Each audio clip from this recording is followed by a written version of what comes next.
Okay तो भाइयों we are back with the second part of World War Hulk series. अगर तुमने पहला पार्ट नहीं देखा है तो पहले वो देख सकते हो फॉर बेटर अंडरस्टैंडिंग। वैसे मैं शॉर्ट रिकैप दे देता हूँ। तो होता यह है कि हल्क अपनी पावर के साथ अनस्टॉपेबल हो रहा था और ये देख के इल्यूमिनाटी जो कि अर्थ के हीरोज हैं ये डिसीजन लेते हैं कि उसको किसी शांत प्लेनेट पे भेज देना चाहिए ताकि वो किसी को नुकसान ना पहुंचा सके।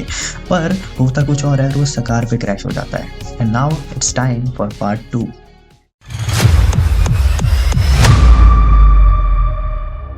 एक टूटी फूटी स्पेसशिप एक सूने रेगिस्तान में पड़ी थी और उसमें से अभी भी धुआं निकल रहा था।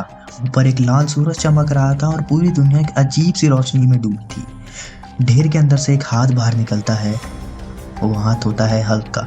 उसकी सांस तेज चल रही थी, हाथ गुस्से से बंद थे। उसके दिमाग में सिर्फ एक सवाल घूम रहा था कि मैं हूँ कहाँ। उसके पास जवाब आने से पहले ही एक बड़ा मैकेनिकल नेट उसके ऊपर गिरता है जो उसे मजबूत बेड़ियों में जकड़ देता है। अजीब सी एलियन शक्ल उसके आसपास आ जाती है, हाथों में शक्तिशाली हथियार लिए हुए। हल्क गुस्से से गरजता है, लेकिन उनकी ताकतवर टेक्नोलॉजी के सामने वो भी कुछ नहीं कर पाता। उसे घसीट के एक मैसिव ग्लैडिएटर कोलिजियम में ले जाया जाता है जहां हजारों लोग चीयर कर रहे होते हैं सिर्फ मौत देखने के लिए। ऊपर एक गोल्डन सिंहासन पे बैठा था रेड किंग, सकार का एक अत्याचारी शासक। उसके चेहरे पे एक ठंडी मुस्कुराहट है, जैसे वो उसको नया खिलौना मिल गया हो खेलने के लिए। हल्क अभी संभल भी नहीं पाया था कि उसे अरीना में फेंक दिया गया। सामने एक 20 फुट का भयानक एलियन बीस्ट हल्क पर झपटता है। बैमुत जैसे दांत, लाल आंखें, जंगली ताकत। अरीना गरज उठा। पहले हल्क रिएक्ट नहीं करता, ना उसको कोई इंटरेस्ट है, ना कोई रीज़न लड़ने का। पर जब बीस्ट हल्क के आसपास कोई भी चारा नहीं बचता तो उसको लड़ना पड़ता है अपनी सर्वाइवल के लिए। एक ही पंच और बूम, बीस्ट का सिर फट जाता है। पूरा अरीना शॉक में आ जाता है। ऊपर रेड किंग शांत बैठा था। एक जानवर जो मरने से इनकार कर रहा है वो देख के थोड़ा बहुत शॉक हो जाता है। धीरे धीरे हल्क काफी ग्लैडिएटर से मिलता है और उसे दोस्ती करने लगता है। ये सिर्फ फाइटर्स नहीं थे, ये सर्वाइवर्स थे। कॉर्ग एक रॉक स्किन्ड वॉरियर जो कभी थॉर के साथ लड़ चुका था। हिरोम एक भटकता मंक जो कि रिडेम्पशन ढूंढ रहा था। मिएक एक छोटा और तीखा इंसेक्ट लाइक योद्धा जो बदला चाहता था। एलोय काइफ एक रेबेलियन की बेटी जो रेड किंग का शासन तोड़ना चाहती थी।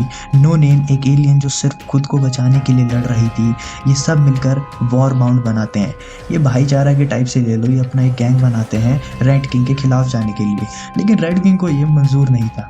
एक दिन वो खुद अरीना में आ गया उसके गोल्डन आर्मर के साथ। उसमें से बिजली निकल रही थी और पूरा क्राउड चीयर कर रहा था। तुम्हें लगता है तुम स्ट्रांग हो, रेड किंग हंसकर बोलता है। हल्क उसको घूर के देखता है। मैं तुमसे नहीं डरता। लड़ाई शुरू और रेड किंग अपने एनर्जी गाउंटलेट एक्टिवेट करता है और हल्क पर शॉक वेव छोड़ता है। हल्क एक कदम पीछे गिरता है, उसके सीने पर एक गहरी चोट लगती है और वहीं से उसका नाम ग्रीन स्कार पड़ जाता है। लेकिन रेड किंग ने एक बड़ी गलती कर दी थी। उसने हल्क को एक नया रीज़न दे दिया था लड़ने का। और फिर उसके बाद रेड किंग जो अब तक अपने आर्मी और अपने वेपन्स के सहारे सकार पर राज कर रहा था, अब अकेला रह गया था। उसने हल्क और वॉरबाउंड के खिलाफ अपनी अंतिम लड़ाई लड़ने की कोशिश की। बैटल आर्मर में फुली इक्विप्ड रेड किंग ने हल्क पर एक पावरफुल एनर्जी ब्लास्ट मारी, पर हल्क बिना किसी दिक्कत के उस ब्लास्ट से बच गया और एक थंडरस पंच मारता है रेड किंग को, जिसकी वजह से वो पैलेस की दीवारों से टकरा जाता है। रेड किंग ने देखा कि उसकी आर्मी हार चुकी है, लोग अब उसके खिलाफ हो गए हैं और डर के मारे उसने अपनी जेट पैक एक्टिवेट कर ली और वहाँ से भागने की कोशिश की। पर हल्क ने एक बड़ा जंप लगाया और उसका रास्ता रोक दिया।